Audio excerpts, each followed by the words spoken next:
सबको जय मसीह की। मैं विश्वास करता हूं कि प्रभु में आप आनंदित हैं, शांति में हैं और मगन हैं। आइए मेरे साथ खोलें आज का पवित्र वचन। आज का पवित्र वचन हमसे क्या कहता है? हम पढ़ेंगे यशाया 29 उसकी 22 आयत में लिखा है, इस कारण अब्राम को छुड़ाने वाला यहोवा याकूब के घराने के विषय में यूं कहता है, याकूब को फिर लज्जित होना ना पड़ेगा, उसका मुख फिर नीचा न होगा। आमीन। इस वचन को पढ़े और सुने जाने पर प्रभु बहुत बहुत आपको आशीष दे। वचन मेरे प्रिय भाई बहनों क्या कहता है कि इस कारण अब अब्राम का छुड़ाने वाला यहोवा याकूब के घराने के विषय में यूं कहता है। किसके घराने के विषय में? याकूब के घराने का। अब ये याकूब का घराना कौन है?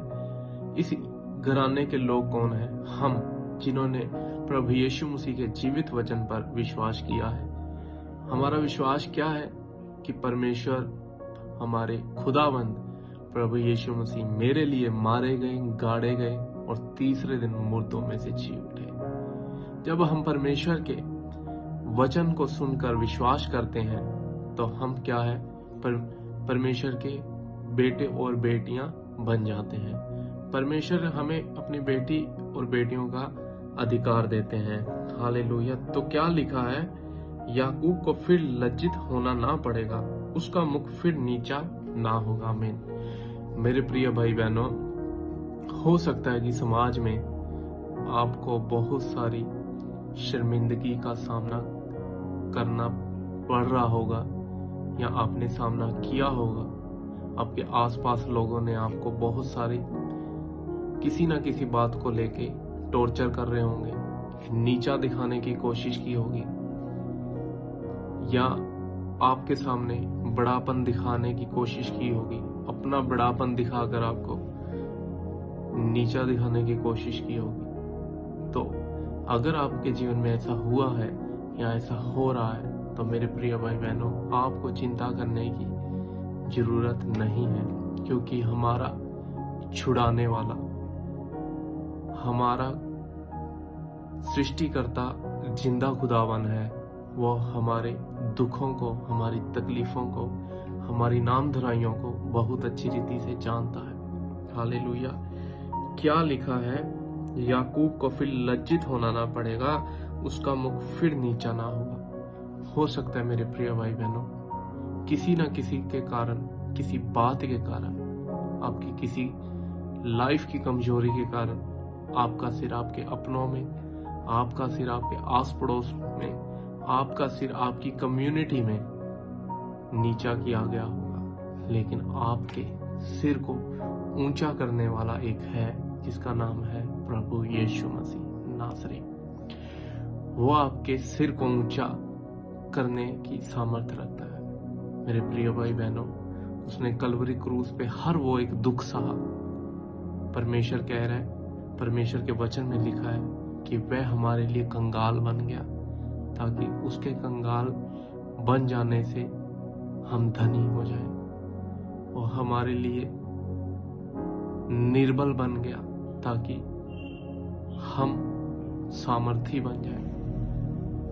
हमारे कारण जो दंड मेरे प्रिय भाई बहनों हमें मिलना था, वो हमारे जीवित खुदावन प्रभु यीशु मसीह ने अपने ऊपर सहा। उन्होंने कांटों का ताज पहना। हमारे आज एक छोटी सी भी कांटा चुभ जाए तो हमें बहुत ज्यादा पेन होता है, दर्द होता है। अचानक से कुछ हो जाए तो बहुत ज्यादा तकलीफ होती है। लेकिन एक बार इमेजिन करके देखो, एक बार सोच के देखो मेरे प्रिय भाई बहनों कि प्रभु यीशु मसीह के कांटों का ताज जब सिर पर डाला गया तो वो अंदर नहीं जा रहा था, तो रोमन सैनिकों ने ऊपर से मार मार के उसे फिट किया। सो मेरे प्रिय भाई बहनों, वो क्यों हुआ? ताकि हमारा सिर ऊंचा हो जाए। हालेलुया।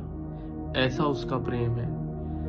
हो सकता है परमेश्वर यीशु मसीह के नाम से मैं आपको बताना चाहूंगा कि आपके जीवन में बहुत सारी शर्मिंदगी का आपको सामना करना पड़ा है, आप कर रहे हैं। तो मेरे प्रिय भाई बहनों, किसी भी तरह की नामधराई से, किसी भी तरह की लज्जा से, किसी भी तरह की बेइज्जती से आप घबराए ना, क्योंकि आपके सर को ऊंचा करने वाला, आपकी नाम धराई को खत्म करने वाला और वो विधियों का लेख जो शर्मिंदगी का, बेइज्जती का, जो हमारे विरोध में था, उसे प्रभु यीशु मसीह ने सूली पर चढ़ा दिया है। हालेलुया। खुदावन परमेश्वर हमारे लिए बेइज्जत हुआ, उसके मुंह पर थूका गया, उसके मुंह पर चांटे मारे गए। किसके लिए? मेरे प्रिय भाई बहनों, हमारा हिस्सा उसने सहा है। ये सारी शर्मिंदगियां हमारी से ये, ताकि हमें परमेश्वर इज्जत दे सके। हालेलुया। ताकि मेरे बेटे बेटियों को इज्जत मिले। आपको याद होगा और आपने कभी महसूस किया होगा ये बात हो कि जब बच्चों पर विपत्ति आती है तो उस दर्द को झेलने के लिए माँ या बाप उस दर्द को अपने ऊपर लेते हैं। ये एक माँ और पिता का स्वभाव होता है मेरे प्रिय भाई बहनों, और वही परमेश्वर ने दिखाया। परमेश्वर कहते हैं कि एक दूध पिलाती माँ तुम्हें छोड़ सकती है। क्यों कहा है? ऐसा नहीं है कि माँ बुरी है, ऐसा नहीं है क्योंकि वो जानते हैं कि वो भी एक मनुष्य है, वो भी एक समय पर आके छोड़ सकती है, लेकिन मैं तुम्हें कभी नहीं छोड़ूंगा। मैं जगत के अंत तक सदैव तुम्हारे साथ रहूंगा। हालेलुया। मेरे प्रिय भाई बहनों, आपके सर को ऊंचा करने वाला परमेश्वर आपके साथ है। वो कभी आपको नीचा होने नहीं देगा, वो आपके सर को हमेशा ऊंचा रखेगा। हम उसके बेटे और बेटियां हैं, हम उसके बच्चे हैं। जिस दौर का आज आपको सामना करना पड़ रहा है, परमेश्वर उनमें से निकालकर आपको ऊंचे पे खड़ा करेगा। परमेश्वर का एक वचन है, परमेश्वर कहता है भजन संहिता में कि वह दरिद्र को घूरे में से उठा के ऊंचा करता है और उन्हें अधपतियों के साथ बिठाता है। आमीन, हालेलुया। आज जो आपके सामने कोई भी हो, आपके चाहे रिश्तेदार या XYZ कोई भी वो हो, जो आप पर ताने कसते हैं या आपको शर्मिंदा करते हैं, परमेश्वर उनके मुंहों को आपके सामने शर्मिंदा करेगा, उनके सिरों को आपके सामने झुकाएगा। परमेश्वर का वचन कहता है भजन संहिता 23 के अंदर कि वह मेरे सताने वालों के सामने मेज बिछाता है। वो तुम्हारे दुश्मनों को तुमसे दूर नहीं करेगा। हालेलुया। जो आपके बारे में बुरा सोचते हैं, बुरा बोलते हैं या टिप्पणियां करते हैं, परमेश्वर उन्हीं के सामने आपके सर को ऊंचा करेगा, ताकि वो देख सकें कि तुम किसकी औलाद हो और तुम्हारा पिता, तुम्हारा अब्बा कौन है, तुम्हारा बाप कौन है, तुम्हारा छुड़ाने वाला कौन है। वो इसलिए उनको नष्ट नहीं करता, वो उनको सामर्थ्य दिखाता है कि मेरे बच्चों के पीछे हाथ किसका है। हालेलुया। सो आप घबराएं नहीं, आप चिंता मत कीजिए। परमेश्वर उन्हीं लोगों के बीच में आपके सर को ऊंचा करेगा और उनको शर्मिंदा करेगा और उन्हें दिखाएगा कि मैं मेरे बच्चों के लिए क्या हूं, और मेरे पे विश्वास करने के लिए मैं कितना सामर्थ्य हूं और मेरे हाथ का बल क्या है। परमेश्वर का वचन कहता है कि जब मूसा ने कहा कि प्रभु मैं जाके मिस्र में फिरौन को क्या बोलूं कि मुझे किसने भेजा है, परमेश्वर ने कहा उसे जाकर कह दे मैं हूं सो हूं।